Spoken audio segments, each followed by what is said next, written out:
ಬಂಧು ಮಿತ್ರರ ನಮಸ್ಕಾರಗಳು. ಈ ಗಂಟೆ ದೇವಸ್ಥಾನದ ಗಂಟೆ 4 ವರ್ಷದಿಂದ 5 ವರ್ಷದ ತನಕ ಆಗಿಂತಹ ಗಂಟೆ ಇದು ಸಿಕ್ಕಾಪಟ್ಟೆ ಕೊಳೆ ಆಗಿತ್ತು. ಹಾಗಾಗಿ ಯೂನಿಗಾರ್ ಹಾಕಿ ನಾವು ಒಂದು 10 ನಿಮಿಷ ಬಿಟ್ಟಿದ್ದೀವಿ. ಆ ಯೂನಿಗಾರಿಂದ ಎಷ್ಟು ಪರಿಣಾಮ ಬೀಳುತ್ತೆ ಗೋಮುಚ್ಚಗಳಲ್ಲಿ ಹಾಕ್ತಾನೆ ಅಂಥೇಳಿ ತೋರಿಸ್ತೀನಿ ನೋಡಿ. ಒಂದು 10 ನಿಮಿಷಕ್ಕೆ ಕೊಳೆ ಉಜ್ಜಿದ್ರೆ ಎಷ್ಟು ನೀಟಾಗಿ ಹೋಗುತ್ತೆ ನೋಡಿ. 4 ರಿಂದ 5 ವರ್ಷ 6 ವರ್ಷನೇ ಆಗಿತ್ತೇನಪ್ಪ ಈ ಗಂಟೆ ತೊಳಿದೇನೆ. ಇವತ್ತು ನೋಡೋಣ ಅಂತ ಯೂನಿಗಾರ್ ಹಾಕಿ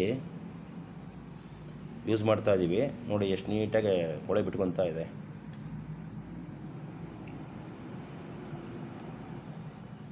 ಕೆಲವೊಂದು ಚೈನೀಸ್ ಫುಡ್ಡಿಗೂ ಯೂನಿಗಾರ್ ಹಾಕ್ತಾ ಇದ್ದಾರೆ. ದೇಹಕ್ಕೆ ಎಷ್ಟು ಪರಿಣಾಮ ಬೀಳುತ್ತೆ ಅಂಥೇಳಿ ನೀವೇ ನೋಡ್ಕೊಳ್ಳಿ ನೋಡಿ. ಮೊದಲಿನ ಥರ ಇರೋ ಥರ ಗಂಟೆ ಆಯ್ತು ಈಗ.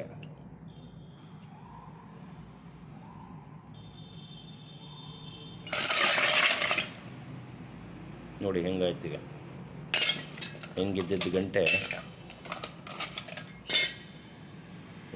ಗಂಟೆ ನೋಡಿ.